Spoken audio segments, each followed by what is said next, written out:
تو یہ پہلا موقع تھا جب حج مسلمانوں کی نگرانی میں ہونا تھا۔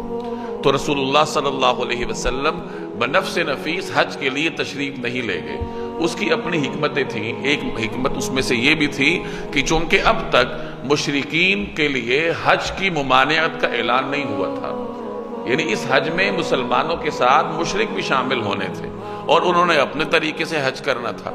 تو اس طریقہ کار کے ہوتے ہوئے نبی کریم صلی اللہ علیہ وسلم اپنا حج ادا فرمائیں، اللہ تبارک و تعالیٰ کی مشیت یہ نہیں تھی۔ اس وجہ سے رسول اللہ صلی اللہ علیہ وسلم 9 ہجری کے حج میں بذات خود تشریف نہیں لے گئے، اور مسلمانوں کی قیادت کے لیے آپ صلی اللہ علیہ وسلم نے حضرت ابوبکر صدیق رضی اللہ تعالی عنہ کو امیر الحج بنا کر روانہ کیا، اور ان کی نگرانی میں مسلمانوں نے حج کے ارکان ادا فرمائے۔